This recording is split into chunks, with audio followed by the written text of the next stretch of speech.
Boa tarde a todos. Boa Boa tarde a tarde. todos. Estamos bem ou não? Sempre.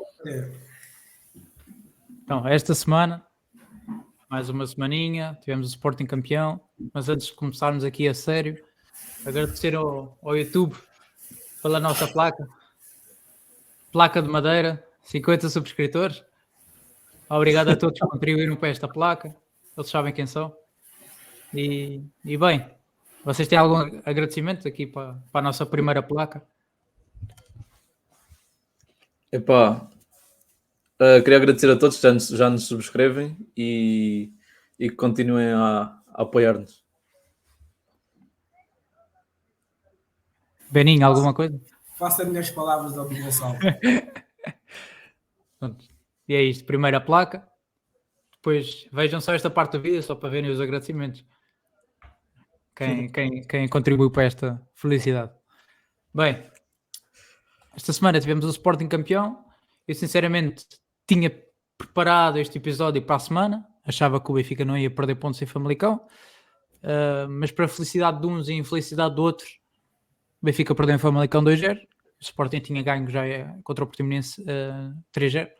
E acabou por ser campeão, justo campeão. Parabéns ao Sporting, parabéns ao Amorim. Futebol eficaz, super inteligente de Amorim, muito pragmático. Creio eu que é melhor que o primeiro título de Amorim. Não sei se concordam comigo ou não, em termos de futebol jogado e de consistência. Sim, acho que sim. Muito bem ver as peças que faltavam e encaixar outras que vieram, como o Gyökeres e o Hjulmand. E pronto, vamos deixar aqui alguns pontos no nosso tema da semana. Portanto, em primeiro lugar, contratações-chave. O que é que para vocês acham que estas contratações, principalmente do Gyökeres e do Hjulmand, influenciaram no estilo de jogo da equipa? Começo eu ou começa bem? É igual. Podes começar. Ok. Acima de tudo, eu acho que o Sporting teve muito departamento de scouting e depois o diretor desportivo e todo o resto da área do futebol. Acho que tiveram muito bem no mercado de verão, especialmente pelas contratações que fizeram, especialmente, claro, o Gyökeres e o Hjulmand. Eles não fizeram muitas contratações esta temporada. Foi o Hjulmand, foi o Gyökeres, foi o Fresneda, foi o Pontelo em janeiro. E não me lembro se o André Di também em janeiro, que veio do Estoril. Sim, o Cobo André Di. Sim, e um trincão em definitivo no verão, que não tinham fechado, mas fecharam o trincão em definitivo no verão. Ok, mas já estava cá. Sim, já estava cá. Foram contratações muito boas, foram contratações pontuais, mas inteligentes o suficiente para perceber o que é que o Sporting precisava, e também os jogadores conseguiram dar a resposta logo na primeira época em que se apresentaram no clube. O Gyökeres porque já tinha jogado dentro de um contexto de alta competitividade, não só pelo Championship, mas também tinha jogado penso no São Paulo, na segunda Bundesliga, e também já tinha jogado noutra liga que agora não me recordo.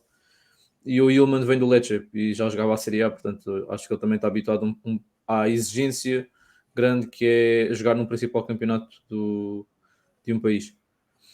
Claro, há a questão do Fresneda, né, que é uma grande incógnita, perceber se para o ano vai ser titular ou não, se vai haver algum substituto para ele, se vai ser emprestado, se vai ser reserva, ainda não se sabe. Ele não teve um bom início, praticamente não jogou quase a época inteira, jogou muito pontualmente.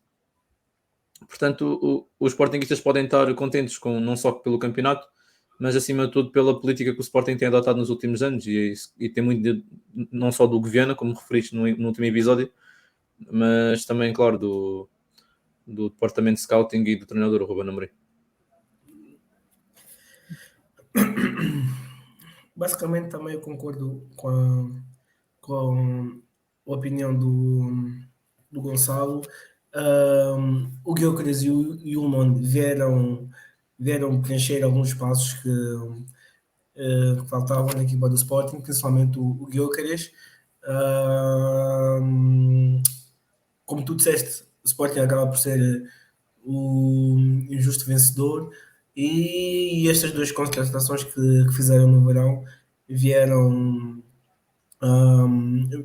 a revelar muito importantes para a equipa do Sporting. Sim, a contratação do Fresneda, para mim, e a gestão do próprio jogador, vai um bocado na linha que o Amorim fez na gestão do Vinagre, que ambos começaram mal a época e foram praticamente encostados durante a época toda. Consigo relacionar mais ou menos, ambos são laterais, ambos tiveram 2 jogos maus, um contra a Ajax. O Fresneda não me lembro muito bem qual é que era aquele período em que ele teve mal. Foi com a Atalanta. Foi com a Atalanta? Sim, o primeiro Aquele jogo primeiro, sim, o primeiro aquele, jogo da fase de grupos, sim. ok, já me lembro. E pronto, foram jogos difíceis e que depois eles não conseguiram dar a resposta por cima. Vamos ver se o Fresneda consegue ter outra oportunidade. O Amorim normalmente é muito bom, não só a unir o grupo, mas a gerir os próprios jogadores. Era o segundo ponto, era a coesão do grupo, que o Amorim consegue. Acho que é o maior desafio de qualquer treinador, é conseguir unir o grupo. E aqueles que não jogam, dar-lhes motivação para continuarem, porque, por exemplo, temos o caso de Eduardo Quaresma, que foi um jogador que foi para aí titular 3 vezes, mas aquele jogo contra o Porto, o Ben ainda tem pesadelos do Eduardo Quaresma, porque Estava o lá gajo... no estádio, ainda por cima. Hã? Vi o jogo no estádio. Pois, ainda para mais. Mas estes jogadores que não jogam assim com tanta regularidade, de chegarem a um jogo importante como o jogo com o Porto e são completamente dominadores, é aquilo que o Amorim consegue e que é a dificuldade da maior parte dos treinadores, acho eu. Não sei se concordam comigo, que é o maior desafio do treinador, é conseguir ter toda a gente motivada do grupo, independente de jogar ou não jogar. Jogar é mais fácil. Os que não jogam são aqueles que é mais desafiante, porque têm que pegarem ali algum ponto de motivação para os jogadores. Depois o segundo grupo era gerir as dificuldades. O Sporting, tive a ver o calendário e teve ali, já tínhamos falado também um bocadinho disto, uma fase inicial complicada. Tem aquele jogo com o Vizela que está 2-0, depois deixa-se empatar e acaba por ganhar 3-2 com o gol do Paulinho. Depois tem uma vitória com Casa Pia também com o gol do Paulinho, um bocado de polémica, Rio Maior, que fica 2-1. O jogo com o Famalicão, que ganha 1-0 em casa.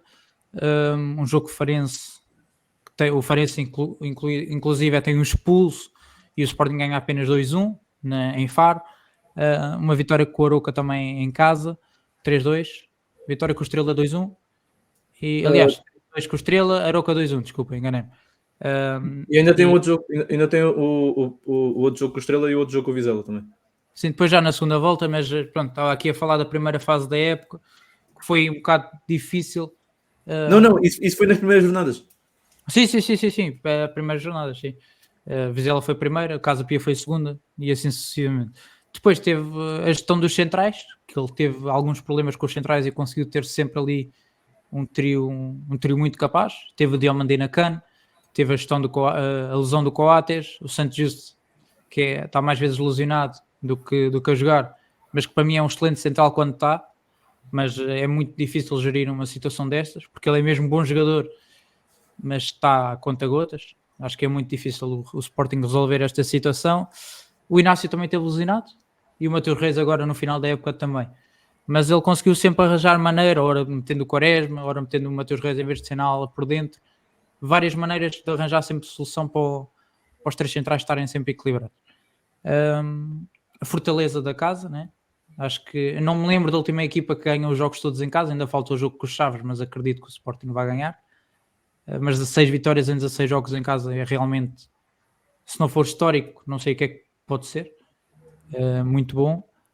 E as dinâmicas. O Sporting, estávamos habituados sempre à mesma coisa, 3-4-3, o pote 10 para aparecer o Nuno Santos, sempre dinâmicas muito parecidas, e com o Gyökeres e com o Hjulmand, às vezes Paulinho e Gyökeres na frente, com o Paulinho a fixar e o Gyökeres a sair, várias dinâmicas que o Amorim conseguiu ir criando. Também já falámos desta questão do lateral ofensivo e lateral defensivo, que era para podermos ter mais profundidade num corredor e equilíbrio no outro. E é uma equipa que consegue ser muito autossustentável, independentemente das peças que tenha. Por exemplo, eu lembro, houve um jogo que tínhamos Catam, Mateus Reis, Inácio, Quaresma e Diomandé. Olhas para a defesa e assusta-te um bocadinho. Mas eu acho que o Sporting ganhou esse jogo 3-0 e super tranquilo. Foi ali um jogo meia época, não me lembro do adversário. Mas acho que foi quando houve a CAN e eles tiveram que gerir o plantel, não foi isso? É provável. Não me lembro ao certo, mas lembro desta linha defensiva pá, eu olhava, é hoje que eles vão vacilar, e não vacilaram, venceram o jogo na tranquilidade. Também tinham o Gyökeres, portanto, resolve muitos problemas que a equipa possa ter. Para vocês, momentos-chave da época do Sporting, só para ser fácil, para vos dificultar a vida, vou dizer que foi o derby aqui em Alvalade. Vocês quiserem podem dar outros jogos. Sporting ganha o derby, eu acho que fica completamente embalado para o título. Eu acho que o momento-chave do Sporting, eu acho que foi no jogo contra o Porto, sinceramente. Eu acho que foi na penúltima jornada que o Sporting ganhou 2-0, que as duas equipas estavam empatadas, não sei se lembra pontualmente, e quem ganhasse o jogo ficaria à frente do campeonato. O Sporting aniquilou completamente o Porto e desde aí ficou em primeiro lugar e nunca mais saiu. Eu acho que na minha opinião, eu acho que foi o momento-chave, porque se o Porto tivesse ganho aquele jogo, se calhar não. O Porto claramente fez uma época muito abaixo do normal, mas se calhar se o Porto tivesse ganho aquele jogo e ficado na liderança, se calhar teria um certo embalo que o Sporting depois teve ao ganhar o jogo, não sei, né? O da primeira volta, não é? Sim. O tal jogo do Quaresma, sim. Sim, o tal jogo do Quaresma. Eu acho que foi meio ponto de viragem, porque as duas equipas vinham empatadas já pontualmente, quem ganhasse assumia a liderança e o Sporting foi a única equipa que quis ganhar o jogo. Eu acho que foi mesmo o momento que eles sentiram mesmo. Nós aqui temos que ganhar este jogo. Eu acho que foi o momento de ponto de viragem. Por acaso também tinha esse jogo, mas por um motivo diferente, porque nesse jogo claramente afirmou-se que qualquer jogador podia ser importante. Chega ao Quaresma, faz o primeiro jogo, acho eu, da época, ainda por cima a titular de um clássico, ele faz uma assistência, acho eu, ou marca o gol. O gol foi anulado. Fez assistência, mas o gol foi anulado. Fez assistência e faz um gol tipo brutal que foi anulado. E para além de defensivamente... Sim, ele nesse jogo meteu o Galeno no bolso. O Galeno nesse que ele nem me passava pelo Quaresma. E a partir daí, para além do resto da gestão do Amorim, claramente deu para perceber que qualquer jogador podia contar. Depois tivemos o Catam que mais tarde decidiu o derby e acho que também, por outras razões, esse jogo também é muito importante. Almeida, há algum jogo assim que te lembres que tenha sido assim um ponto muito importante? Eu acho que o Sporting teve vários mini momentos-chave. Eu acho que não é um momento-chave em si, eu acho que há mini momentos-chave. Por exemplo, quando a primeira jornada, eles estão a jogar com o Vizela, estão a ganhar 2-0, deixam-se empatar 2 igual, e perder pontos na primeira jornada já seria o caos, e então a gente sabe como é que os sportinguistas tendem a responder quando perdem ou empatam um jogo em casa, a pressão aumenta imenso. E foi um pouco a imagem do que foi o Sporting no início da temporada passada, que também terminou um pouco, e os jogadores ainda estavam a assimilar ali ideias, ou um ou outro tinha acabado de entrar. E eu acho que a vitória no final permite dar-te confiança para depois tu não estares a fazer contas já no início do campeonato. Quantos pontos é que estás do primeiro, se vais conseguir ir às Champions ou não.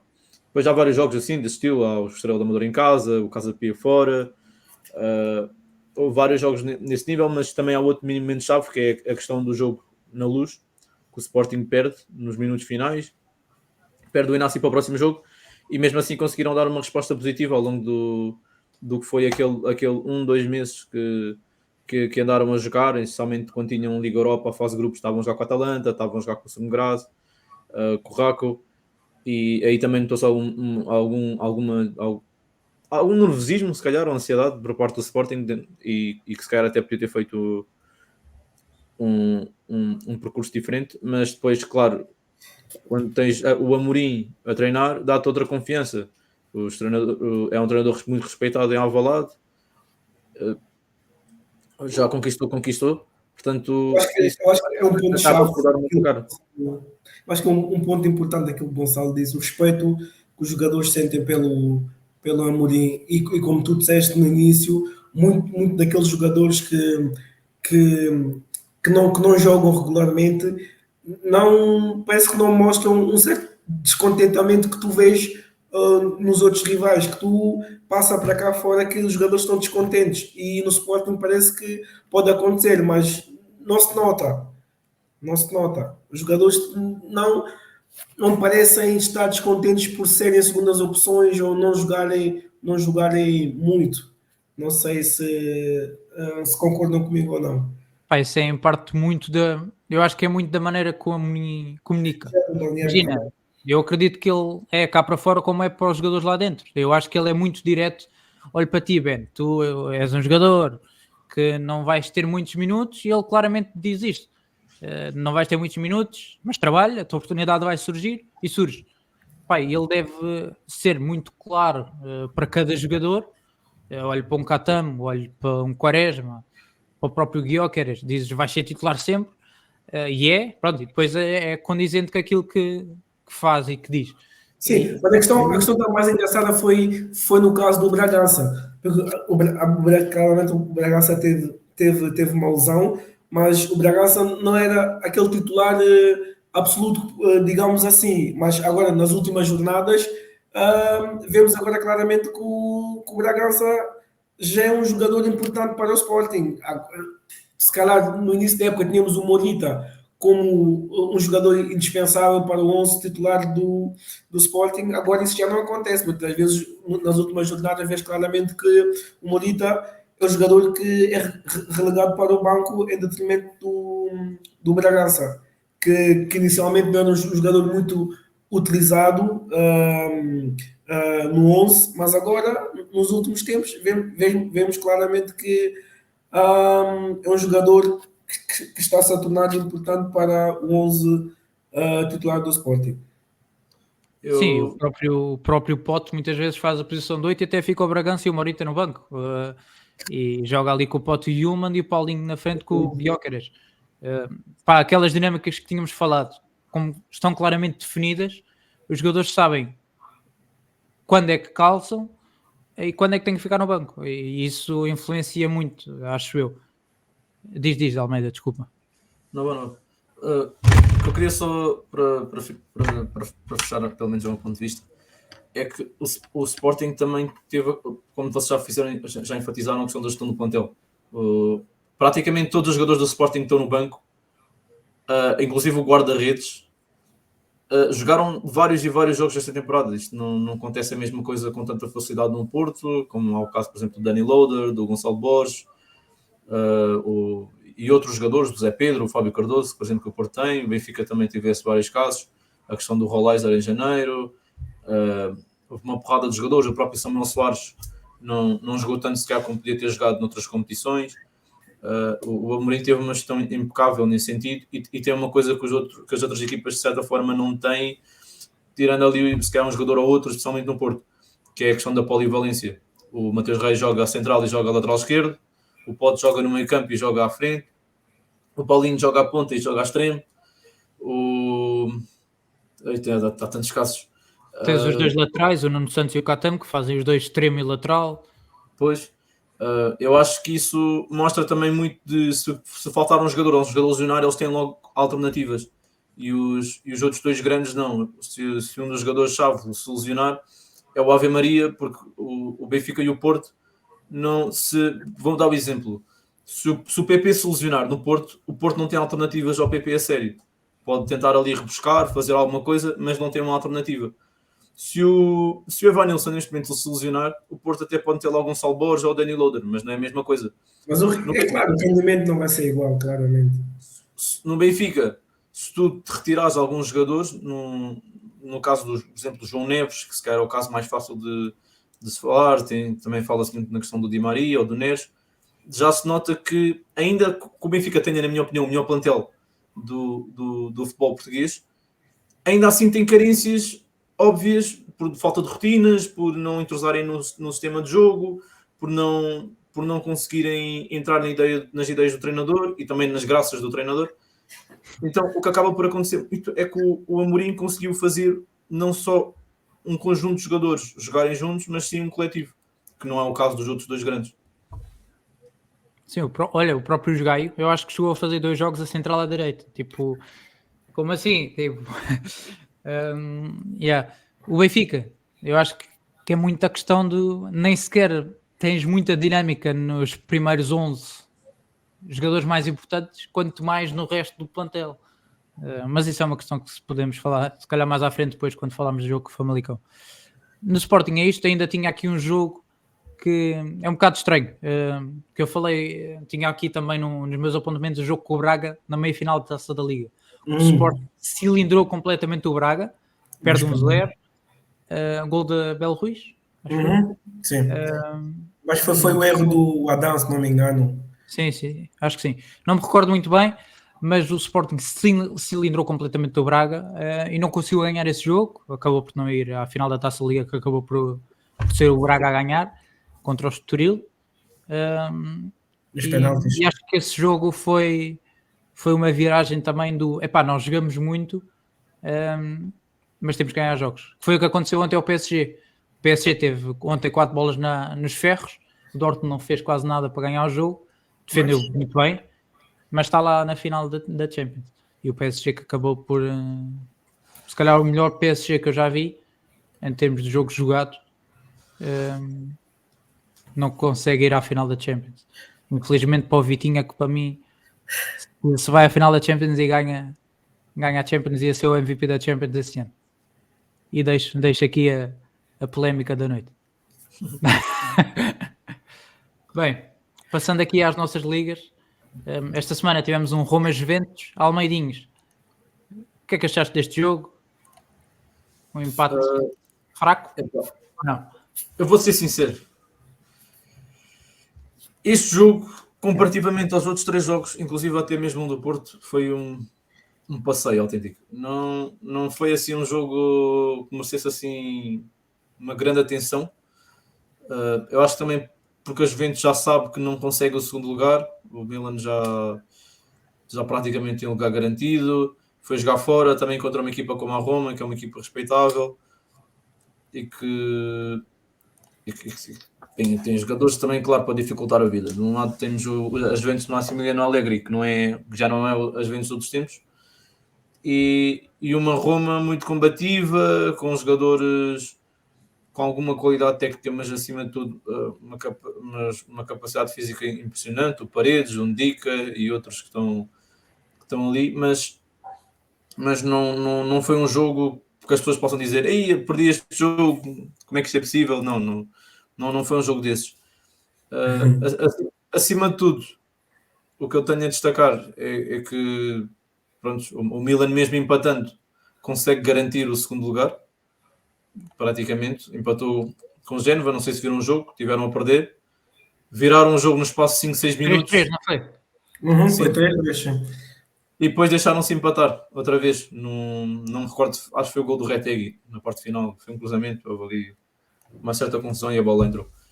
Mas acaba também de mostrar um pouco o que foi a Série A. Eu acho que esta Série A este ano, devido ao embalo do Inter e Lázios mais frágeis, Milan mais frágil, Nápoles mais frágil, Juventus mais frágil, Roma ainda está a melhorar, mas teve a questão toda da mudança de treinador.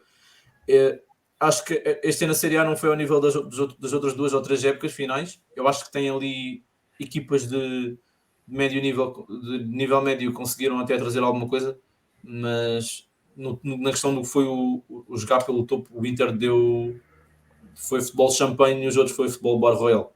Sim, mas claramente no final da segunda volta do campeonato toda a gente já sabia que o Inter seria campeão e o futebol praticado era pelo Inter. Não se comparava aos demais. Eu acho que nunca houve aquela dúvida que o Milan ou a Juventus poderia intrometer-se na luta pelo título. E se formos para ver, o Inter quase nem vacilou. O Inter tem 2 derrotas a época toda. Curiosamente, as 2 com o Sassuolo. Não sei se estavam a par. O Sassuolo, que está em zona de descida, foi a única equipa que conseguiu ganhar a Inter. E, para além do mais, ganhou 2 vezes. Eu acho que a única coisa bom para realçar aqui Se calhar só a época que o Bolonha está a fazer. Sem Eu dúvida, acho sem dúvida. que a equipa sensação da Série A e a única equipa que dá aqui para realçar.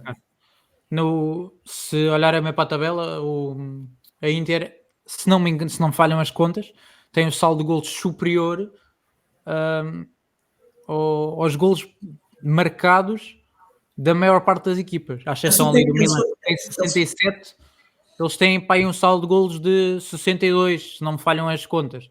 Portanto, 62 golos. Só tem a Roma, a Atalanta tem 63 e o Milan tem 67. O resto tem tudo abaixo. Portanto, como é que é possível uma equipa tem um saldo de golos tão superior aos golos marcados do resto da equipa, do resto das equipas? Eu acho que isto explica muito daquilo que o Almeida estava a dizer, que a Série A este ano foi muito abaixo do normal. O equilíbrio está lá, mas claramente a espetacularidade do jogo e mesmo daquilo que a Série A quer vender como liga foi muito abaixo do normal. Atenção, eu acho que em nível do que são os jogadores que estão lá e os treinadores, eu acho que há muita qualidade. Temos a questão do Tiago Mota agora no Bolonha, que fez o que fez.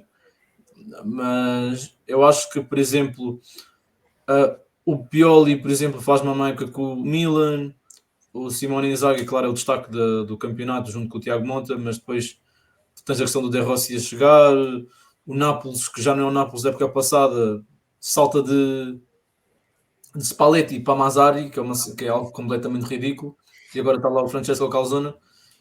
Em termos de jogadores, do que podem ser, na minha opinião, isto aqui já vai ser um pouco polémico, já sei disso, na minha opinião a Série A é o segundo melhor campeonato do mundo neste momento.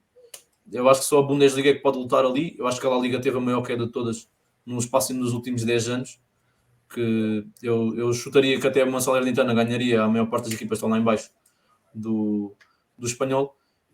Mas claro, a Itália está cheia de bombas. Tu tens umas Juventus, por exemplo, na época passada, que não sabe se vai à Europa, se não vai, por causa da polémica toda dos casos Das em que apostas. esteve envolvido. Isto para além do que, claro, já estive envolvido há praticamente 20 anos atrás, com a questão de vieram descer divisão, o Milan perdeu pontos, a Fiorentina perdeu pontos, não foi a loucura total. Depois tens o caso do Tonali, que também veio acima, que também vem pôr em causa muito o que é a integridade. Só para vocês terem noção, o Tonali agora no Newcastle ainda foi apanhado a apostar no Newcastle. Eu não sei como é que isto é possível, a apostar na própria equipa, não sei se é para motivar os jogadores, ou não sei. E acima Para pagar almoço aos colegas. Pois, é que só pode mesmo. Eu não sei se ele apostava ambas marcas ou mais 2,5. Eu não sei o que ele apostava. Mas se era uma espécie de motivação, não correu lá muito bem. Portanto, só para finalizar isto, a Série A tem um potencial gigantesco, tem condições gigantescas, tem mais grandes do que todos os outros campeonatos. Só a Premier é que consegue disputar, mas pronto, é o que é. Money. Bem, passando por falar em Premier, passamos à Premier. Beninho, jogo de destaque, Liverpool-Tottenham. Confirma-me, início forte Liverpool, primeira parte incrível. Jogaram sempre praticamente um ponto. Eu vi o jogo, jogaram praticamente sem ponta de lança, definido. Ora ia para lá o Gakpo, até o próprio Luís Dias chegou a passar por aquela zona. Acho que beneficiou muito. O Romero estava completamente aos papéis nesse jogo. Não conseguia apanhar quem estava lá. O Tottenham quase não pressionava o portador da bola. Um jogo horrível do Tottenham. Diz? Nem sequer fizeram remates na primeira parte. Na primeira parte não fizeram um único remate. Foi uma completa nulidade do Tottenham. Na primeira fase de construção, o Tottenham não conseguia sair a jogar. O Liverpool estava a pressionar muito bem. E o Elliott fez um jogo brutal. Tipo, melhor em campo, a par do Robertson, para mim. Grande gol.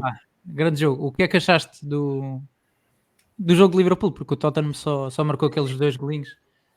O Postecoglou também mexeu muito tarde. O Bentancur teve um jogo horrível. Eu estava a ver o jogo na primeira parte e estava assim.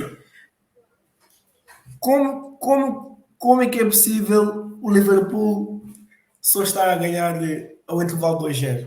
Como é que isso é possível? É que, epá, se não me engano, eu acho que o Liverpool fez uns 8 ou 9 remates à baliza na primeira parte, se não me engano. Yeah. O Tottenham foi completamente anulado pelo Liverpool. Só que, epá, lá está. falharam muito. Depois, na segunda parte, o Liverpool entrou bem, conseguiu logo fazer o 3-0 e o 4-0 também, pelo grande gol do Elliott. Mas depois teve aquele entre 70 e a 77 minutos que o jogo teve um bocadinho tremido, entre aspas, né? Quando o Tottenham conseguiu marcar 2 golos através do Richarlison e pelo Son, mas eu acho que o jogo acabou por ser foi um bocadinho enganador, porque o Liverpool claramente poderia ter ganho, em vez de ser 4-2, poderia ter ganho esse jogo 5-2, 6-2, 7-2, porque tiveram muitas oportunidades para marcar gol. Só a cabeça. Lembro de uma oportunidade que o Darwin teve na segunda parte. Eu acho que ficou isolado com o guarda-redes. Não sei se te lembras, Lousada, que ele ficou isolado com o guarda-redes, não conseguiu fazer gol. Mas foi um jogo completamente. Tens um Salah na primeira parte que falha tipo 2 golos cantados. O Salah está numa forma que, se eu decidisse alguma coisa no Liverpool, eu não me importava de que viesse uma equipa da Arábia Saudita, pagasse, sei lá, 60 milhões e levava o Salah. É um excelente jogador, gostei muito dele, muito grato pelo que ele fez no Liverpool. Ele tem 23 golos, no mínimo, em todas as últimas épocas que teve no Liverpool. 8 épocas sempre a fazer mais de 23 golos, é notável, e acho que falta esse reconhecimento, que acho que o Salah não tem assim tanto. Mas acho que está num nível já muito abaixo daquilo que o Liverpool precisa para a próxima época. Aqui no resto da Premier League, Arsenal continua a ganhar, City continua a ganhar, implacáveis lá na frente. A dupla, isto vai ser a 2, claramente, acho que já não temos dúvidas. Faltam 2 jogos, o City tem um em atraso. Acham que o Luton ainda aguenta-se? Eu gostava. É uma luta engraçada porque o Burnley teve aqui um forte crescimento no final da época, 24 pontos, o Luton tem 26 e o Forest tem 29. Faltam 2 jogos para cada uma das equipas. Eu gostava que o Luton ficasse. Ainda hoje vi um TikTok sobre quem é que gostavam que ficasse, se o Forest, equipa com 2 Champions, se o Burnley por causa do Company, ou se o Luton por causa do estádio e daquela história engraçada. Eu gostava mais do Luton, porque é uma história muito diferente. Não sei qual é que é a vossa opinião. Decidam vocês entre o Forest e o Burnley. Se fosse só pela questão da questão toda do Luton e do estádio e a dinâmica diferente, eu diria pelo Luton. Mas é algo muito difícil, porque o mais provável é as 3 equipas que subirem e descerem. Não se aguentaram na Premier, mesmo com o dinheiro todo que receberam, e eu acho que isso é o que acontece muitas vezes. Espero que se descerem não se tornem um Norwich, que sobe e desce constantemente. Mas também ao Forest, que todos os verões é uma pilha de jogadores que há ali. Eu não sei se há um Porto em Nottingham, mas há sempre uma porrada de jogadores a aparecer no Forest. Ainda me lembro na temporada passada que eles contrataram mais de 20 e tal jogadores no mercado de verão. Eu não sei como é que isto é possível. Mas é a minha opinião. Eles são... O dono deles é o dono do Olympiacos, não é? Sim. Também. Como é que ele chama? E também do Rio Ave. Como é que ele se chama? O Marinakis, não é? Acho que é isso. Marinakis. E daí tem também alguma influência ali do Jorge Mendes, com uma ajudinha, e acaba por ser mais ou menos um carrosselzito, que já estamos habituados, pelo menos nós em Portugal, ao carrossel de jogadores. E pronto. Destacar também o Sheffield, conseguiu uma excelente proeza. Não sei se sabe qual é que é. Sim, bateu. É a única equipa da Premier League a sofrer mais de 100 gols no mesmo. Exatamente. Parabéns ao Sheffield. Ainda dizem que não há gol em Inglaterra. Portanto, mérito para o Sheffield, não é fácil. muito consistentes em termos de golos sofridos. E pronto, passando à Bundesliga, tivemos aqui um jogo entre Stuttgart e Bayern, um Bayern completamente desaparecido do jogo, nem conseguia perceber, olhava para os nomes, mas imaginem, Sané, olho para o Sané, isto não é o Sané, meu. Harry Kane, só marcou penalti. Estão com cabeça na Champions já. Pá, é provável, porque estavam completamente desligados do jogo. O Stuttgart criou muito na primeira parte. O único remate do Bayern na primeira parte, se não me engano, foi o penalti. Um jogo muito fraco do Bayern. O segundo e o terceiro gol do Stuttgart, não sei se viram, mas o segundo é uma atrapalhação total da defesa do Bayern. E o terceiro é um grande... aliás, o segundo é um grande cruzamento do Silas para o Jung Almeida. Diz aí o nome em coreano que eu não sei. O Young. Isso mesmo, espetáculo. Que é da formação do Bayern, faz um cabeceamento ali ao segundo posto brutal. Está o Alphonso Davies completamente a dormir. E depois o terceiro golo. Esse sim é uma insistência ali do Guirassy, em que o Mazraoui está completamente a dormir, o Kim Min-jae também. E pronto, o Pamecano, que já estamos habituados a exibições assim, boas, más, a confirmar a irregularidade dele. É o Pamecano Vamaguaia. O Pamaguaia. Vamaguaia, é isso. E pronto, arrisco-me a dizer que se o Bayern não corrigir aquilo que tem que corrigir, nos próximos 2 anos vamos ter um campeão diferente que não o Bayern. Nas próximas 2 épocas até eles estarem 100%. E tu tocaste num ponto, porque se o Dortmund não tivesse vacilado ano passado, eles poderiam ficar 2 anos sem ganhar a Bundesliga. 2 anos. Eu acho que o problema do Bayern, como eles interiorizaram tanto que com qualquer treinador ou com menor dificuldade, eles vão ganhar sempre a Bundesliga. E eu acho que esquecem-se que basta só haver uma equipa minimamente competente, como foi este ano o Leverkusen, e consistente. Isso pode não acontecer. O Dortmund ano passado teve quase para ganhar. Foi um jogo em casa, estúpido. E não conseguiu. E Leverkusen, o Xabi Alonso conseguiu arranjar um bom plantel, um bom 11, foi consistente e está aqui. Mas acho que também tem muito a ver com a questão do que foi a gestão, não dentro de linhas, mas fora das 4 linhas. Se não me engano, não sei se foi o Salamidzic, foi despedido na altura. Ele era um dos diretores desportivos. Ainda está lá o Oliver Kahn, que também não está uma relação muito fácil. Depois houve toda aquela questão na Bundesliga, da questão da regra dos 50+1 e quem que era a favor, não era a favor, e o Bayern era uma das equipas que queria alterar aquilo. Depois o Nagelsmann despedido, ganhava os jogos, mas que também não impressionava, e isso também pressionou-os muito para tentar encontrar um novo treinador. O novo treinador foi o Tuchel. Os resultados estão a ser o que estão a ser, não preciso falar nada. O Tuchel já avisou que para a próxima época não está lá, o Bayern já está à procura de treinador. Portanto, isso agora... E o Tuchel não é um treinador mau, eu acho que ele tem muito mérito naquilo que faz. Então o que fez no Chelsea, que estava completamente podre, ganhar uma Champions com aquele Chelsea. É curioso que as 2 Champions que o Chelsea tem são 2 equipas teoricamente, entre aspas, podres. Uma é com um treinador interino, que é o Roberto Di Matteo, e outra foi com o Tuchel, que conseguiu ali dar uma motivação. Ainda vai a uma final da Champions com o PSG, acho. Não, eu acho que o Chelsea do Tuchel defensivamente era muito bom defensivamente. E depois tinha um meio campo muito combativo com o Kanté, Kovacic e Jorginho. Era um meio campo muito combativo. E eu acho que só... o ataque era um bocadinho fraquito, porque era o Havertz, se não me engano, o Mount... O Pulisic e o Pulisic. Ou não? E acho que o banco era o Temi Abraham, não? O Werner ainda não estava lá?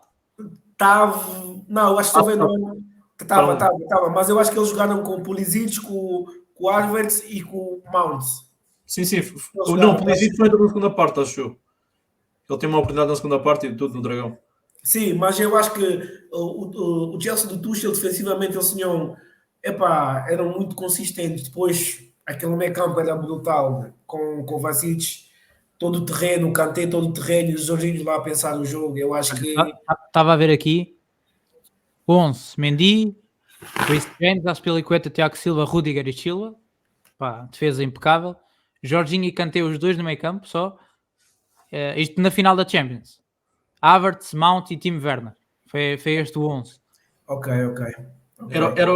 Isso foi na final contra o City, certo? Final contra o Sim. City, exatamente, sim. O Guardiola lembrou-se de inventar inventou de uma maneira que eu nem digo nada.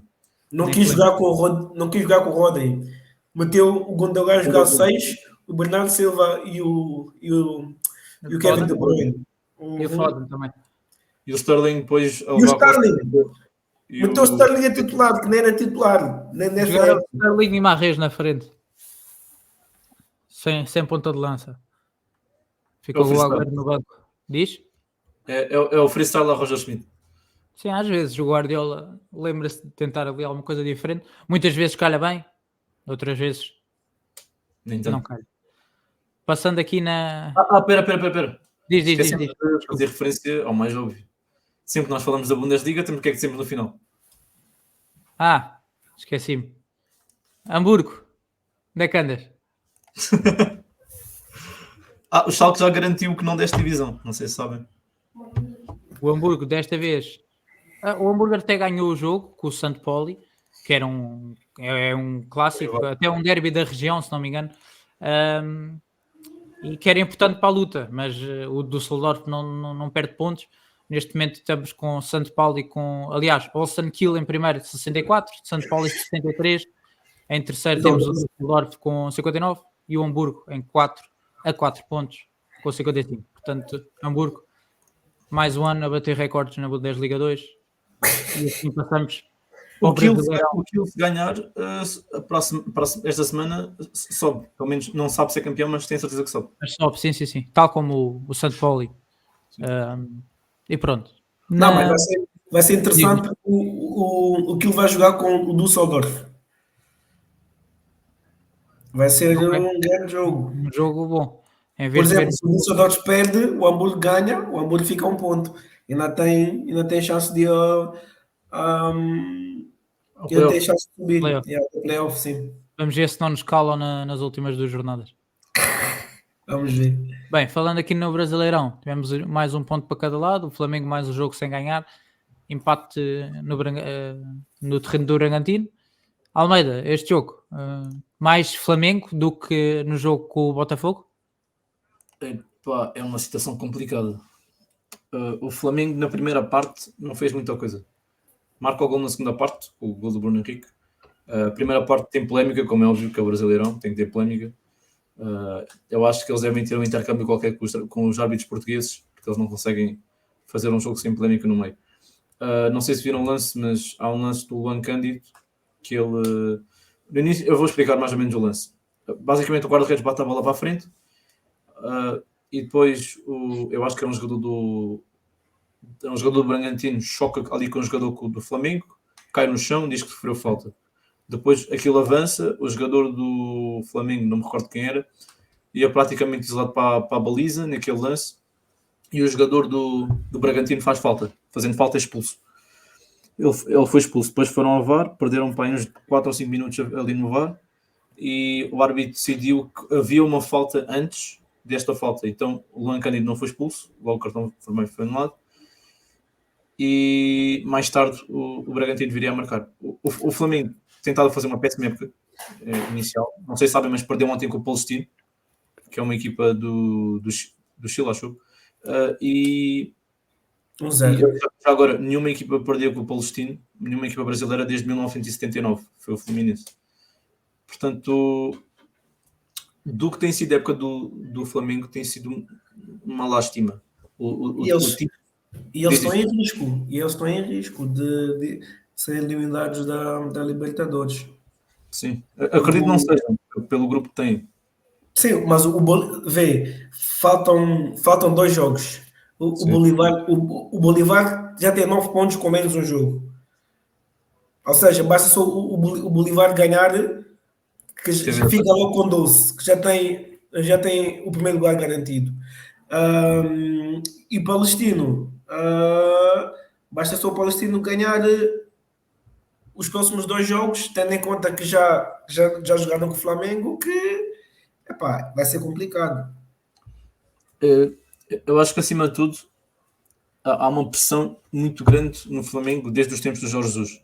Eu acho que criou uma pressão a todos os treinadores que estão lá a um nível muito alto. E depois já o Tito já ganhou o Mundial de Clubes, já ganhou o Brasileirão, já ganhou Já o foi selecionador do Libertadores, Brasil.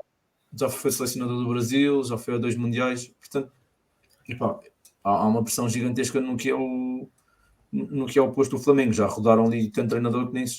Já foi lá, teve lá o Dominique Torrente, já teve lá o Paulo Sousa, já teve lá o Dorival Júnior, O já Vitor teve lá Pereira. o Vítor Pereira, já teve lá mais treinador antes que eu já não me recordo agora assim de cabeça quem foi. O Renato Gaúcho. O Renato Gaúcho, sim. Portanto, a situação do Flamengo é algo sensível. Depois, claro, tens o Bragantino, que é uma equipa muito bem estruturada, que tem um potencial gigantesco no que é o cenário do Brasileirão. Para quem não viu o jogo, foi até um bom jogo para se ver, sempre com polémica. Pá, isso é um clássico. Brasileirão não é Brasileirão sem polémica. Vamos criar o slogan.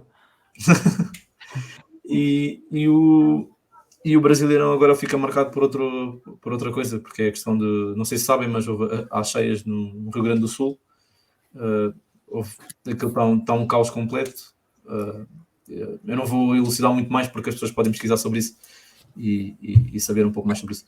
Mas basicamente, supostamente o Brasileirão devia parar, porque daquilo não há condições, o Grêmio e o Internacional não conseguem jogar.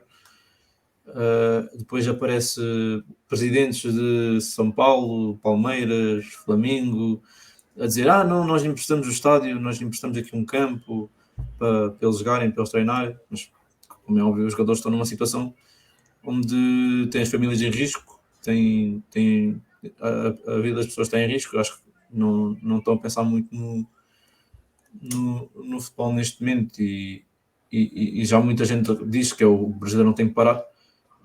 O Grêmio, por exemplo, e o Internacional não vão jogar esta jornada de Libertadores, jogos foram adiados, e mostra também um bocado que é a desorganização do Brasileirão. Já agora, caso não saibam, o jogo do Botafogo com o Bahia foi transmitido na Botafogo TV, que é o canal de YouTube deles, internacionalmente. Portanto, quem quiser assistir aos jogos do Botafogo no Brasileirão em casa, pode assistir no YouTube enquanto não é resolvido a questão toda das transmissões internacionais. Para finalizar a questão toda do Brasileirão, porque eu já sei, isto aqui é mais do mesmo no que se passa no Brasil, que não se consegue, às vezes não se consegue ter noção para as pessoas que estão de fora e não conseguem ter aquele reconhecimento do que é que se passa no Brasileirão para quem é de fora e para quem está envolvido no meio disto tudo. Mas os jogos todos voltaram a ter polémica, isto já é um clássico no Brasileirão. Não sei se viram o Daronco. O Daronco ontem, que para quem não sabe é aquele árbitro bem bombado do Brasileirão. Ele foi apitar ontem o Nacional da Assunção, que é uma equipa paraguaia, um dos grandes do Paraguai, contra o River Plate. O River estava ganhando 2-0, aos 50 e tal minutos, a aumentada assassina do jogador do Nacional sobre o River Plate, e vou-vos dar spoiler, levou amarelo. Há confusão, há toda uma confusão ali à volta, os jogadores quase a lutarem uns contra os outros, os jogadores a agarrarem-se. E o Darrão, o que é que ele faz? Vou-me afastar aqui, deixá-los lutar lá, que eu depois já faço alguma coisa. E vai lá e dá um amarelo. Por acaso o jogo até acabou empatado, 2 igual. Na segunda parte lá, através de um penalti, depois de outro gol do Nacional, conseguiram empatar, mas se tu nem no contexto internacional consegues ter uma exibição minimamente considerável havendo VAR, é claro que vai haver sempre o choradinho. Inclusive o Flamengo, o Tite não foi falar à conferência de imprensa, foi lá o Marcos Braz, que é o vice-presidente do Flamengo, e mostra muito do que é este Brasileirão. Ok. Passando aqui, Derby da Catalunha. Terminou com a derrota do Barcelona. Uma primeira parte boa do Barcelona, até tiveram bem na primeira parte. Seguro. Foi ganhar 2-1 ao intervalo. 2 golos muito cedo, mesmo a abrir. Christensen, Dobvik. Mas depois uma segunda parte em que entra o Porto e destrói o Barcelona completamente. Então aquele quarto gol é gol de Puskas ou não? Porto. Puskas não digo, né? Mas É que nem deixou a bola cair, foi mesmo remate de primeira. Bum! Bem, este jogo, o que é que Olha, achaste? como tu disseste, foi uma boa primeira parte do Barcelona. Conseguiu. Os golos foram muito cedo, aos 2 e aos 4 minutos, mas depois, após o empate, o Barcelona ainda conseguiu criar algumas oportunidades. A segunda parte, o Michel só precisou de fazer duas substituições. Só, só pôs o Ian Couto e o Porto que o Barça deixou de existir. O Barça, a partir dos 60 minutos, 62, foi completamente dominado pelo Girona. Não saía. Não sei, Morreu. Mais uma vez, o lado defensivo do Cancelo morreu. ficou a dormir de novo, ficou a dormir de novo. Por acaso, sinceramente, não estava à espera dessa vitória de Girona. E se bem se lembram, nos programas anteriores estávamos sempre a falar que o Girona ia descer, mas com esta vitória acabaram por passar o Barcelona Mas no segundo lugar e acabaram por garantir o top 3, porque dificilmente acho que já não vão sair mais do top 3. Champions já está. Top 3, praticamente impossível, já. Sim, sim, sim, sim. Mas agora eu acho que é só manter. Manter foi um grande jogo, principalmente na segunda parte do Girona. Esperava muito mais do Barça, sinceramente. Epá, eu acho que os adeptos do Barcelona, sinceramente, não sei o que estarão a pensar, tendo em conta que o Xavi já tinha dito que ia sair, mas voltou atrás com aquelas palavras, agora vai ficar, não sei sinceramente o que é que os adeptos do Barça esperam deste Barcelona e do Xavi para a próxima época. E como sabemos, provavelmente o Real irá comprar o Mbappé.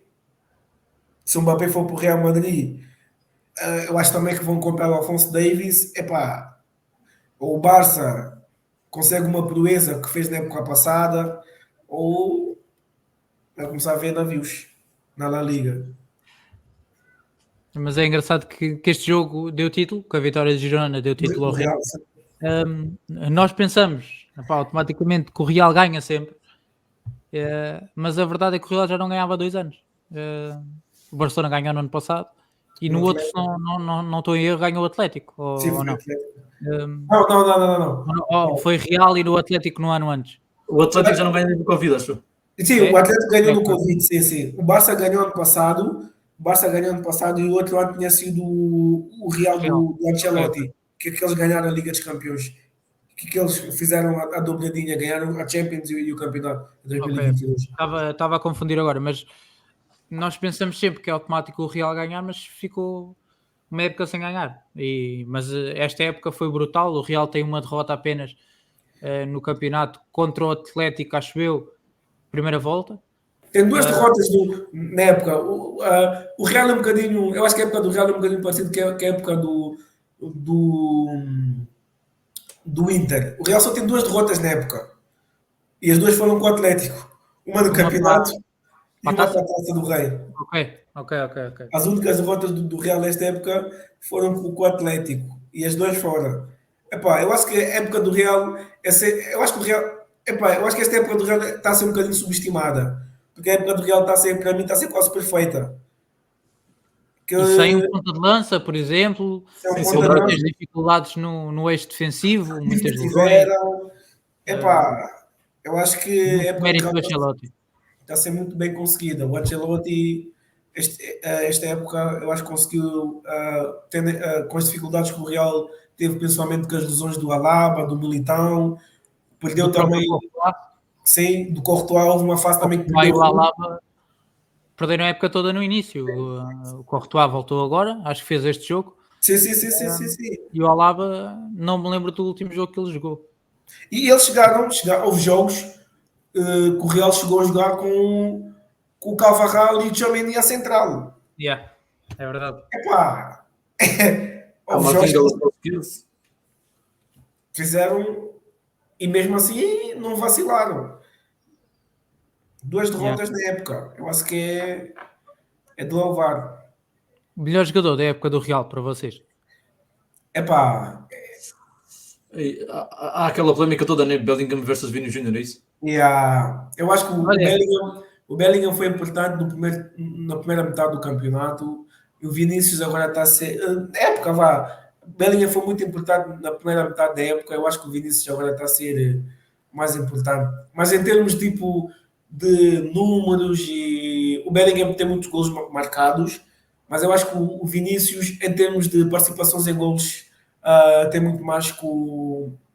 Tem muito mais. E em termos do jogo, para mim, epá, o Bellingham, esta época está a jogar um bocadinho fora da posição, porque epá, está a jogar muito mais à frente. É como se fosse um médio ofensivo atrás do Vinícius e do Rodrigo. Rodrigo. Yeah. E atrás do Vinícius e do Rodrigo. Ah, mas eu acho que o Vini, eu acho que o Vini. Ok, O Vini ok. tem um impacto muito Almeida. grande no Real Madrid. Epá, Isso é difícil. O Bellingham... Eu tenho Amanda, pensa, em termos de impacto na equipa, qual é o jogador que tu vês que é indispensável para o Real Madrid? Epá, isso é uma situação complicada. Se for simplesmente de ser mais fácil ser substituir, eu diria que é o Vini Júnior, porque o Bellingham pode ser substituído pelo Brahim Diaz, tecnicamente. Agora, epá, eu gosto muito do Vini Júnior. Ainda assim eu digo que não acho ele um jogador de classe mundial. Sim, mas vê, Gonçalo, mas o ataque do o ataque do Real Madrid gira quase em torno do Vini. Sim. E vá às vezes do Rodrigo. Sim, mas é quase. Estão os jogadores a jogar fora de posição. Sim. Epá, eu posso dar ao Vini Júnior, mas eu não dei grande atenção real na La Liga. Dei mais nas Champions. O jogador também foi importante. O Toni Kroos também. Era isso que eu ia dizer. Eu ia dizer. Foi o Lunin. Eu ia dizer o Toni Kroos porque já não vi o Toni Kroos a jogar assim tanto há muito tempo. E epá, ele era completamente um pêndulo na equipa do Real. Tipo, para mim foi o meu jogador preferido de ver o Real. Gosto muito de ver o Vini. Já não temos jogadores como o Vini assim tão puros na maneira de jogar, sem tirar muito da parte técnica. Já não temos assim tantos. Podemos se calhar olhar para um Anthony que se calhar tem esse, mas não tem a eficácia que o jogo pede, porque o Anthony tem aquele pezinho brasileiro ainda, mas não tem a tática e a técnica que o jogo pede, e o Vini consegue aliar tudo. E é isso que me chama muito pelo Vini. Pá, o Toni Kroos, tipo, é só um jogador incrível. Quanto mais velho, melhor. Destacávamos muito o Modric nas últimas épocas, mas o Toni Kroos nesta época, tipo... Aquele passo para o gol do Vini Júnior é uma brincadeira. É uma Mas também, brincadeira. Lozada, não achas também que ele beneficiou-se, o Toni Kroos nesta época beneficiou muito da reinvenção que o Ancelotti fez, porque nas épocas anteriores o Toni Kroos era mais como um 8, esta época tem jogado muito mais como um 6 e Tchouaméni tem jogado mais como um 8. Ele beneficia de ter dois jogadores à frente que têm uma capacidade de pressão muito forte, o Bellingham e o Valverde, muitas vezes, ou o Tchouaméni, que são dois pulmões autênticos, mas que para além de serem pulmões sabem abrir espaço, sabem jogar. E a 6 o Kroos consegue ver muito melhor os espaços, consegue fazer passos na medida certa, é praticamente um construtor de jogo a tempo inteiro. E epá, daí o meu destaque, aquele gol que o Vini marca em Munique, para além da desmarcação do Vini que é brutal, que ele puxa o Kim, acho que foi o Kim, depois vai na desmarcação e o passe sai mesmo na medida certa. Epá, é incrível, o Toni Kroos é um jogador incrível. E pronto, é isto, acho que não tenho mais nada a destacar do Real. Quero só finalizar uma cena aqui na questão do que é Espanha neste momento. Não sei se sabem, mas a Liga Hypermotion ou a Liga 1, 2, 3, que quiserem a segunda divisão, está com um equilíbrio inacreditável. Para vocês terem noção, os dois primeiros, que é o Leganés e o Real Valladolid, têm 67 pontos. Só têm mais 3 pontos que o terceiro, que é o Eibar. Mas depois, sabendo que faltam 6 jornadas para acabar aliás, 4 jornadas para acabar a segunda divisão, neste momento ninguém sabe quem é que desce, ninguém sabe quem é que sobe, e a diferença de pontos entre o primeiro, que é o Leganés, com 67 pontos, ainda matematicamente existe essa possibilidade do Cartagena, que é o 13º classificado, chegar ao playoff. Portanto, Pois. é algo inacreditável. Eu vou dar um exemplo aqui do equilíbrio. O último classificado é o Andorra, tem 37 pontos. A equipa que eu fiz referência, o Cartagena, só tem mais 11 pontos. Eu, para dar aqui o exemplo, o Sporting Gijón tem 56 pontos e está em nono. Mas o Gijón está a 3 pontos da fase playoff. Portanto, há um equilíbrio muito grande no que está a ser a Liga 1-2-3. Eu acho que vamos ver quem vai ser. Estou a ver aqui a tabela e está muito engraçado. O Leganés, que é o primeiro lugar, só tem 23 golos sofridos, mas também só tem 50 marcados. Há um equilíbrio muito grande de forças. O próprio Andorra, que está em último, tem 45 golos sofridos. Não é normal uma equipa em último ter assim tão poucos golos sofridos. O Espanhol, que está em quarto, ainda tem chances de ser campeão. É 4 jornadas do fim. É. Sabem quem é que é o melhor marcador do campeonato neste momento? Brad White.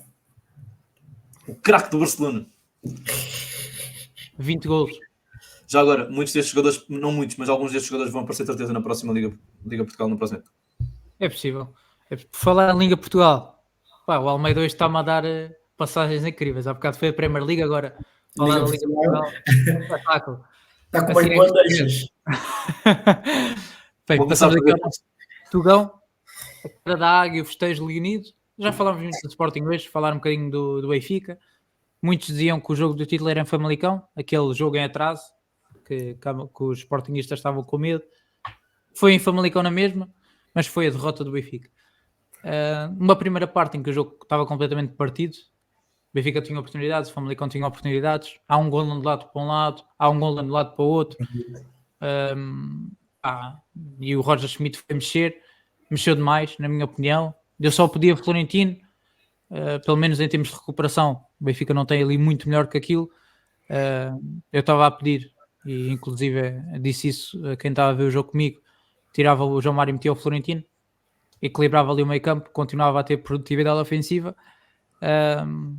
mas não, ele decidiu meter mais. O Marcos Leonardo em mobilidade com os restantes avançados estava top, mas ele decidiu que não estava top e ele deixou o resto do jogo do Benfica. O Rafa, a situação do Rafa, não sei se repararam, completamente sentadinho para ver a segunda parte. Roger Schmidt lembrou-se: olha, afinal vais entrar. E ele já estava sentado à espera para começar a segunda parte. Mais um exemplo de má gestão aqui do treinador do Benfica. A questão do Rafa não faz muita diferença, né? Porque ele passeia no banco, passeia no campo. Sim, é igual. Não corrigiu ali. O lado esquerdo da defesa estava com algumas dificuldades, apesar do Carreiras ir conseguindo apagar os focos da porcaria que ia fazendo, depois conseguia limpar. Houve lá 2 ou 3 erros que ele faz, tipo erros clamorosos, mas consegue corrigir, mas estava com alguma dificuldade. O Puma fez um grande jogo, o jogador do Famalicão, para além do primeiro golo, que é um golo fantástico, 2 tabelas muito boas, e depois o Puma puxa para dentro e remata no poste mais perto. Ele já no Dragão, eu me lembro dele porque já no Dragão, quando o Famalicão empatou 2 igual com o Porto, ele também tinha feito um grande jogo no Dragão contra o Porto. Na Luz também, nos 2 jogos, na taça não lembro se ele foi titular, mas da Liga ele também chegou a fazer um bom jogo. E depois no segundo golo, acho que é uma abordagem totalmente errada, para além do Florentino, que faz um mau passe. Se repararem no posicionamento dos centrais, que não está em linha com o Florentino, eles estão completamente abertos. Depois era a Via Verde. Depois o Yusuf teve campo para andar e pronto, esta equipa está manobrada. Acho que já desde a saída do Enzo que há muitos problemas. O jogo do Bessa estragou muito aquilo que era a época. Eu por acaso até acho que ele mexeu bem. Não sei se lembram desse jogo, do jogo do Bessa, o primeiro jogo desta época do Benfica. Aliás, segundo depois da Supertaça. Ele mexe bem, a equipa até funcionou bem e foi uma boa estratégia ele ter passado a 3 centrais. Não sei se te lembras, Almeida, deves ter mais esse jogo na memória com o Ben, mas Eu, na minha opinião, acho que ele até teve bem, mexeu bem. Mas acho que perdeu o balneário ali. Ainda mais que a questão do Vlaco Dimos depois. Perdeu ali completamente o fio à meada e a partir daí foi sempre a descer. Falando em Vlaco Dimos, só para fazer aqui um ponto claro. Aquele mesmo do indefensável, ele vai voltar ou vamos continuar nisto? Não. O primeiro gol, o Trubin é muito mal batido. Não há uma tentativa de se atirar, não há nada, fica preso. O segundo, pronto, não é culpa dele. Mas ele está constantemente... Ele não dá confiança pelos pés, ele não dá confiança pelas mãos, ele dá confiança com a cabeça. Eu acho que o Benfica deve ter ali algum problema no treinador de guarda-redes, porque o Trubin chega e faz penaltis, seguro com os pés na altura, nos primeiros jogos. Chegámos, este guarda-redes é top.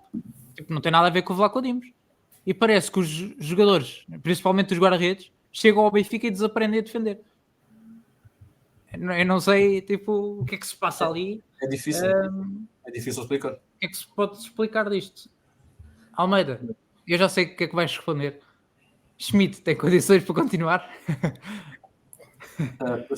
O Schmidt, para ter condições de continuar, eu tenho de perguntar ao diretor desportivo do Clube de Futebol Benfica, porque no Sport Lisboa não é de certeza.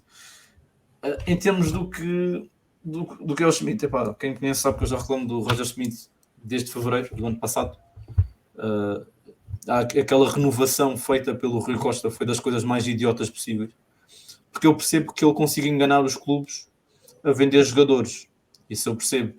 Vendeu o Renato Sanches pelo que vendeu, conseguiu vender o Gonçalo Ramos pelo que vendeu, enganou o Atlético de Madrid de uma maneira que acho que nem o número consegue enganar as pessoas do curso dele. E houve mais jogadores, de certeza, do Benfica que andaram meio desta história, que foram jogadores claramente hipervalorizados. Mas depois, o que é que tu vais fazer? Tu tens um treinador que é renovado, ainda o campeonato não acabou, ganha o campeonato na última jornada, porque joga contra o último classificado, que é o Santa Clara, que já não tem mais nada para lutar, e sabe que já desceu. Não ganha a Taça de Portugal, não ganha a Taça da Liga.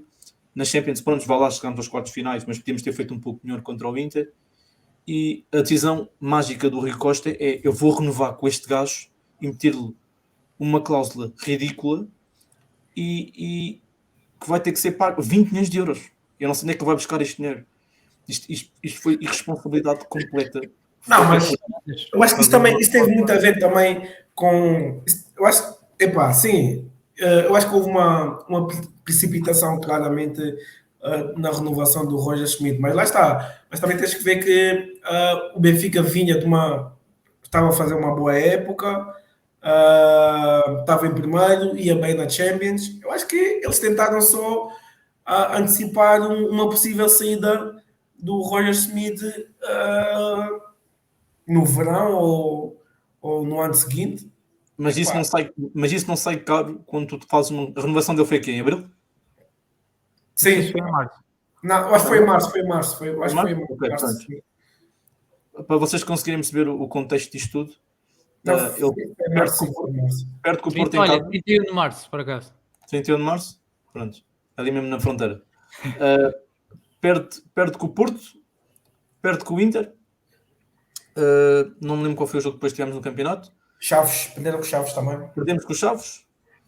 Vamos a Inter outra vez, nem podemos 3 igual, mas isso é porque o Inter já tinha a eliminatória feita. E estávamos a ganhar 3-0. Não, isso foi jogo de fase. Foi fase. Depois tivemos um jogo com o Braga, ganhamos 1-0 em casa. Gol do Rafa. Com aquele gol do Rafa que pronto, fez o que ele sabe fazer, que é clicar no R1 e depois clicar no bola quando chega à frente da baliza. Depois tivemos o jogo do Sporting, né? Que lá o Santo Neves safou-nos no último minuto, porque muda um pouco do que é o campeonato, e depois ganhamos o campeonato porque estivemos a jogar com o Santa Clara, que era a pior equipa do campeonato, já tinha aqui a vida feita. Mas a queda exibicional desde fevereiro para a frente é ridícula. Aliás, o Benfica já nem joga da mesma maneira que jogava no início da época passada, com a pressão alta, com os jogadores sempre a dar ao máximo. O único jogo bom depois de fevereiro foi a primeira mão com o Bruges. Aliás, desculpa, é a segunda mão com o Bruges. A segunda mão com o Bruges. A primeira até não foi má, não nos podemos queixar. Mas a segunda mão com o Bruges foi o único jogo claramente forte do Benfica. Desse Benfica de Schmidt que nós que tantos ansiavam os adeptos do Benfica. Eu acho que houve um Benfica de Roger e houve um Benfica de Schmidt. O Benfica de Roger foi o primeiro. O Schmidt foi o... É isto que nós estamos a ver. Eu agora vou-vos lançar a pergunta, visto que vocês também têm a possibilidade de assistir, tiveram a possibilidade de assistir a este plantel e a esta gestão e ao treinador que nós temos lá, que é, neste momento, quem é que acham que é o primeiro jogador que tem que ser vendido no Benfica? Vendido ou emprestado?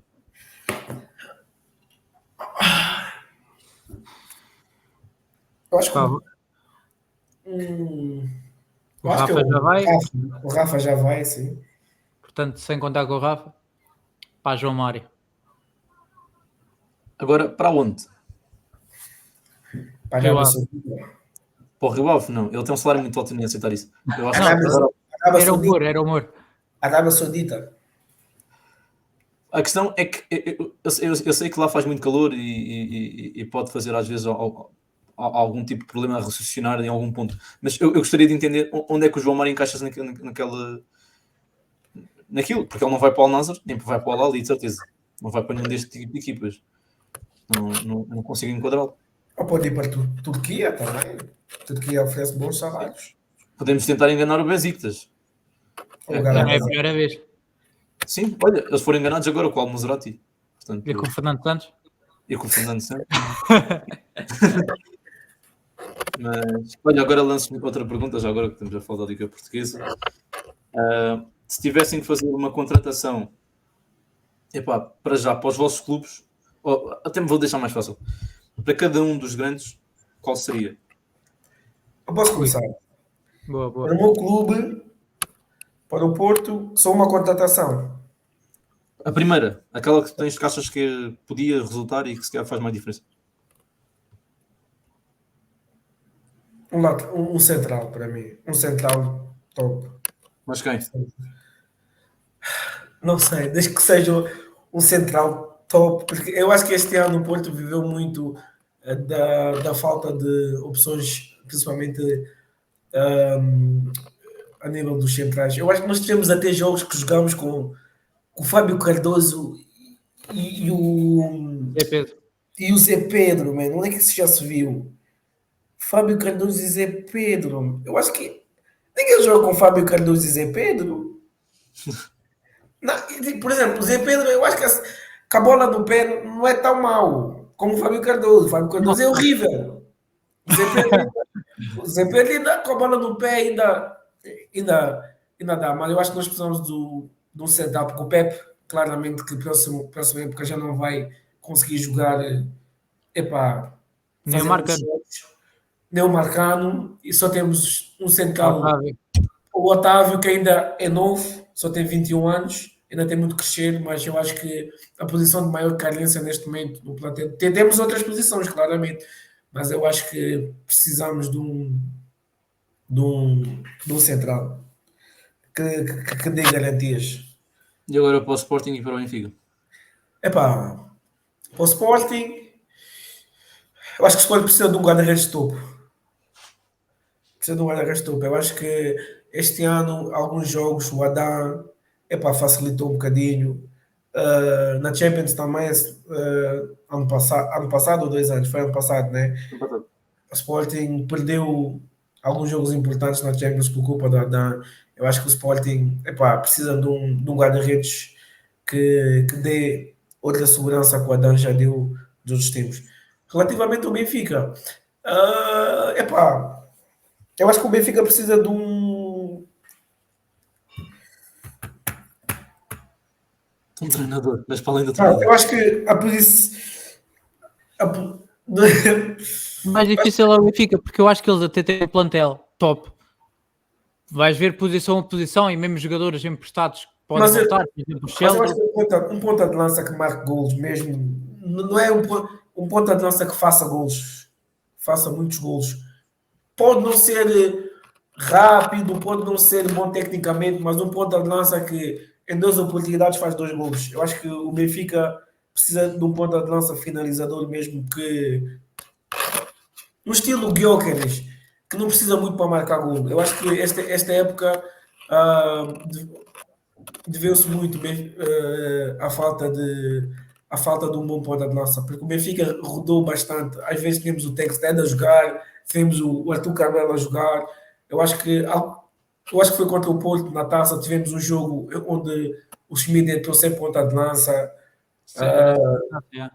sim, jogou sem ponta de lança. Eu acho também que o Sporting também em casa não jogou o Texted nesse jogo, mas epá, eu acho que um ponta de lança goleador. Porque lá está, como tu disseste, Lousada, o Benfica é difícil. Porque o Benfica tem um bom plantel. Eles têm jogadores para todas as posições, só que não sei que é falta de treinador, basicamente. E tu, David? Bem, o Sporting eu acho que é mais ou menos consensual, que é preciso um guarda-redes ali no Sporting.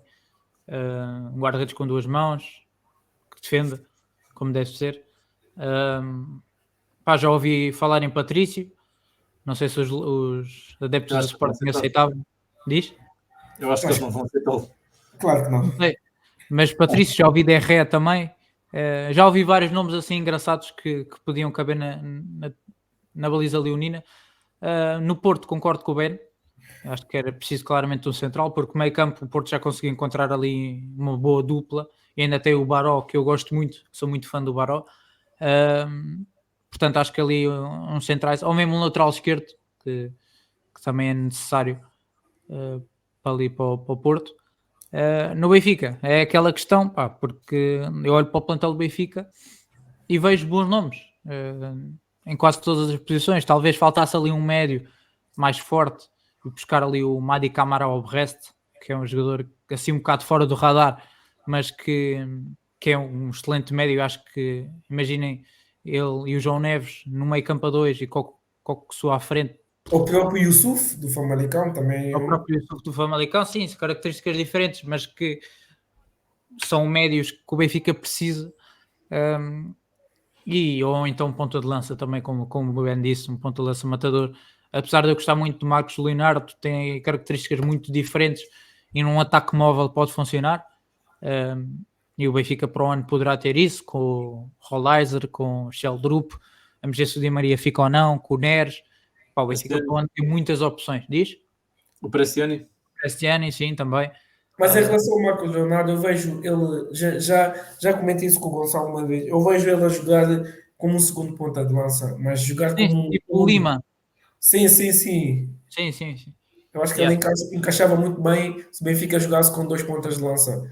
Eu acho que ele acaba por ser uma desvantagem, de certa forma, fora o jogo associativo que ele talvez possa ter, porque o Benfica não é uma equipa que mete, neste momento, não é uma equipa que meta muitos jogadores dentro da área, porque situações de cruzamento geralmente é 2, 3 no máximo que possam aparecer, não é como o Sporting que mete uma carrada deles.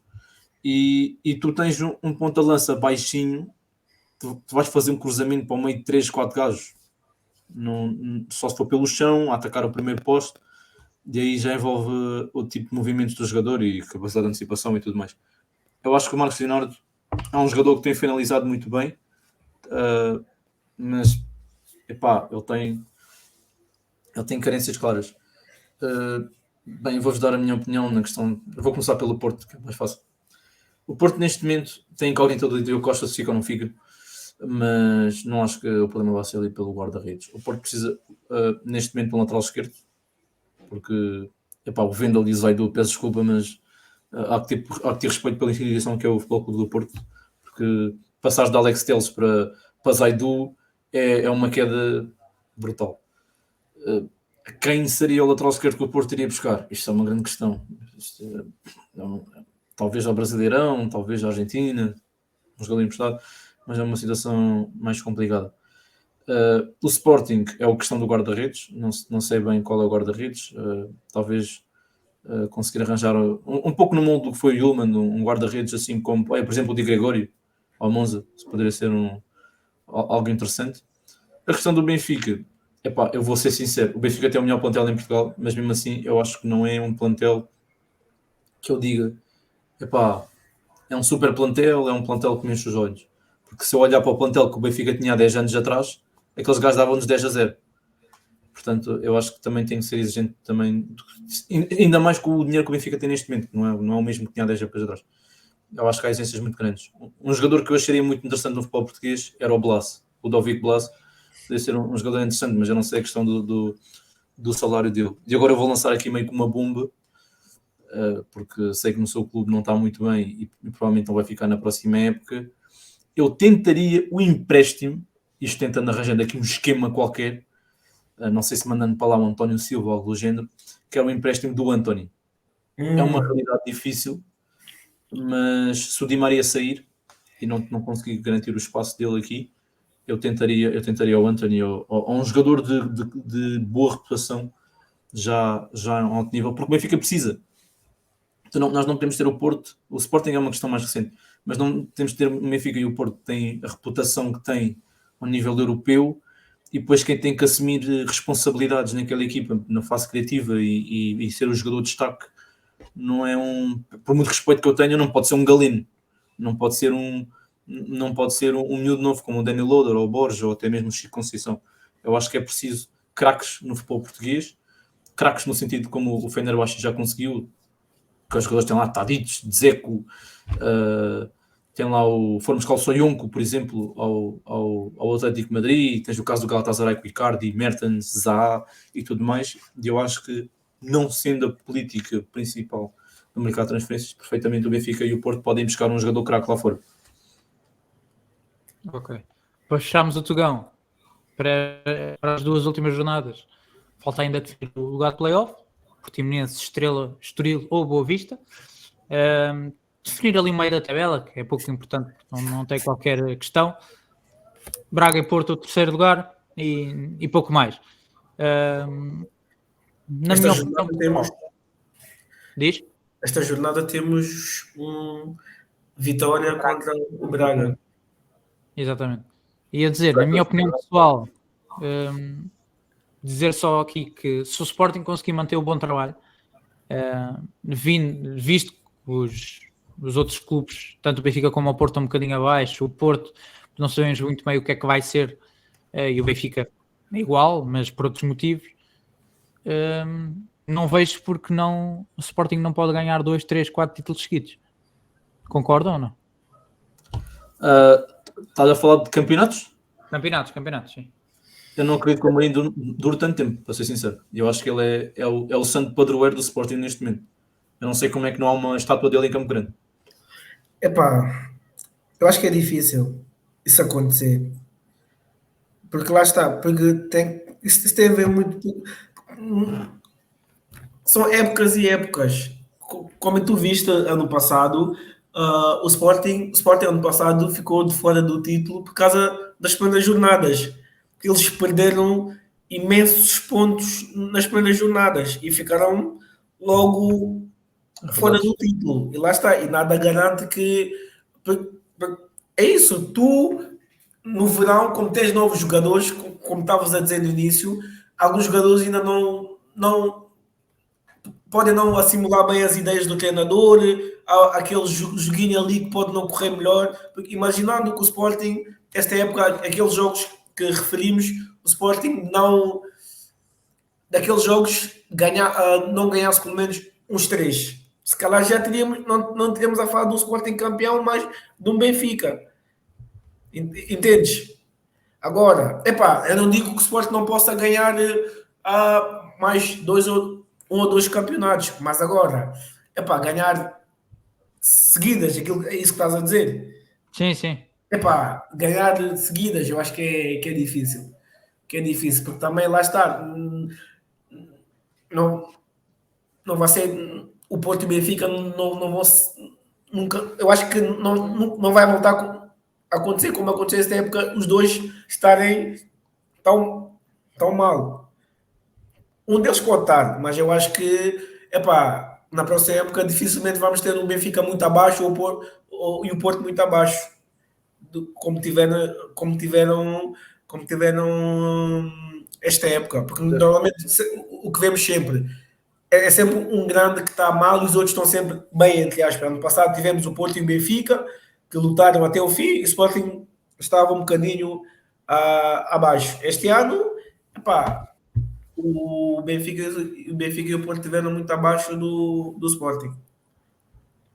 Ok. Acho que Acho que é difícil ganhar 4 campeonatos ou 3 campeonatos seguidos. Epá, e também não podemos esquecer também que quando tu ganhas, os teus jogadores saem. E é difícil montar uma equipa do zero, com as mesmas dinâmicas, porque os jogadores não são iguais. Sim, sim, é verdade. Mas acho que é muito possível. Acho que é muito possível e é uma oportunidade única que o Sporting tem. E pronto, vamos ver. Almeidinhos, és tu que trazes, não é? Jogo da bancada. O jogo da bancada, sim. Exatamente, sou eu. Pronto. Para fecharmos hoje. Vamos ver. A semana passada quem ganhou? Foste tu, Nelson? Eu. Foi Lousada. Ok. Pronto, basicamente o conceito é simples. Vão ter que puxar um bocadinho pela cabeça, mas o conceito é muito simples. É questão mais de memória e se calhar um pouco mais de atenção. Eu vou começar pelo Lousada. Vou começar pelo Lousada e eu vou pedir-te, David, para me dizeres quais foram as 10 vendas mais caras do futebol português. De sempre. Ok. Portanto, Félix, Félix para o Atlético, Darwin.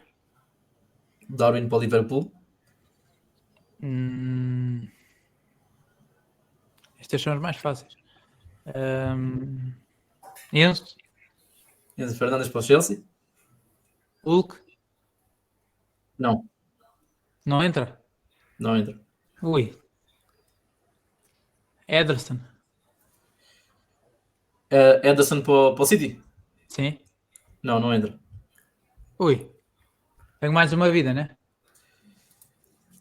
Vou dar mais duas, vou dar 4 vidas para cada. Está bem. Vou morrer cedo.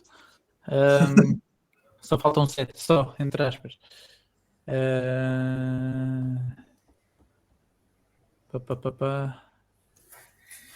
Matic, Não. Markovic. Markovic? Yeah. Não. Pronto. Para já, perdeste, vamos ver. Acertaste 3, vamos ver o que é que o Bento depois faz. Eu vou-te dizer basicamente quais são os outros jogadores que faltavam. Bruno Fernandes. Bruno Fernandes, Ruben Dias, Gonçalo Ramos, Ugarte, Otávio, Yeah. Éder Otávio. Militão e Luís Dias. Ok. Pronto. E agora para o Ben, que é para não pensar que vai ficar muito motivado porque isto aqui é giro. Ben, tens que me dizer quais são as 10 transferências mais caras do futebol mundial. Futebol Mundial. Tens 4 vidas, não te esqueças. Neymar, Certo? Neymar para o PSG. Mbappé, Mbappé para o PSG. o Hazard para o Real. Não. Não? O Pogba Pogba para onde? para o United. Também não. Ok, então disse Neymar, Mbappé. Griezmann, Para o Barcelona. o Coutinho para o Barcelona. Ok. Já disseste mais 2. Ok, então são 5, né? Que eu disse.